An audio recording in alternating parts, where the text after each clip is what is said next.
আসসালামু আলাইকুম বন্ধুরা।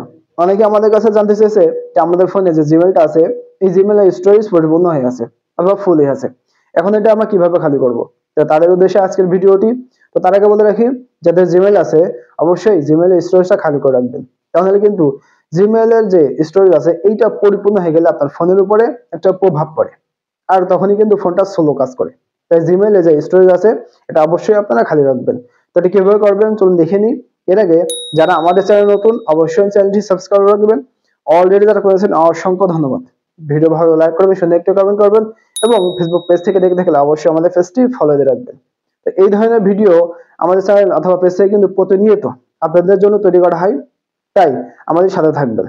কোনো একটা দিন দেখা যাবে একটা ভিডিওর মাধ্যমে আপনার অনেক বড় একটা উপকার হয়ে গেছে, তাই আমাদের সাথে থাকবেন। তো যা কথা বলবো না, চলুন শুরু করা যাক।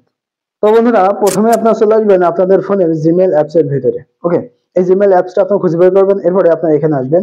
এখানে আসলে জিমেলে যতগুলো নোটিফিকেশন অথবা মেসেজগুলো আছে সবগুলো কিন্তু এখান থেকে আপনি দেখতে পারবেন। ওকে, তো প্রথমে উপরে বাম কোণে লক্ষ্য করলে একটা আইকন দেখতে পারবেন, থ্রি ডট, এখানে ক্লিক করবেন। এখানে ক্লিক করার পরে আপনি একটু স্ক্রল করে নিচের দিকে চলে আসবেন। নিচের দিকে আসলে এখানে আছে অল মেইল। তো এই অল মেইলে আপনি ক্লিক করবেন। ওকে, এরপরে আপনি দেখতে পারবেন আপনার ফোনের জিমেলে যতগুলো নোটিফিকেশন অথবা মেসেজ সবগুলো কিন্তু এখান থেকে শো করবে।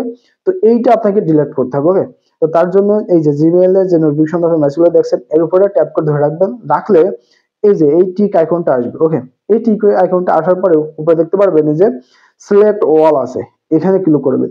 এখানে ক্লিক করলে কিন্তু 50টা করে আপনার নোটিফিকেশন অথবা মেসেজগুলো কিন্তু এখানে শো করবে। ওকে, তো এইগুলো আপনাকে ডিলিট করতে হবে। তার জন্য এই যে ডিলিট আইকন আছে এখানে ক্লিক করবেন। এখানে ক্লিক করলে কিন্তু এগুলো ডিলিট হয়ে যাবে। ওকে, এরপরে আপনার ব্যাকে চলে আসবেন। ব্যাকে আসার পরে সেম প্রসেস আবারও উপরে বাম কোণে যে থ্রি ডট আইকন আছে এখানে ক্লিক করবেন। এখানে ক্লিক করার পরে এখন নিচের দিকে আবার চলে আসবেন। আসলে আপনি এখানে পেয়ে যাবেন বিন অথবা ট্র্যাশ। ওকে, তো এখানে ক্লিক করবেন। এখানে ক্লিক করার পরে আপনি দেখতে পারবেন আপনার ফোনে যে জিমেল গুলো অথবা মেসেজ গুলো আপনি ডিলিট করছেন সবগুলো কিন্তু এখানে চলে এসে সব পরে। তো এগুলোকে আপনাকে আবারও ডিলিট করতে হবে। তার জন্য ওই মেসেজ অথবা নোটিফিকেশন উপরে আপনি ট্যাপ করে ধরে রাখবেন। রাখলে কিন্তু উপরে সেম প্রসেসের যে ডিলিট অপশন দেখিয়েছি এভাবে সেম প্রসেস আপনি ডিলিট করে দিবেন। দেখ, এইভাবে আপনার ফোনে যতগুলো জিমেল আছে সবগুলো আপনি আপনার ফোনে লগ ইন করবেন এবং পরবর্তীতে এগুলোর স্টোরেজ কিন্তু এইভাবে সেম প্রসেস আপনি খালি করতে পারবেন।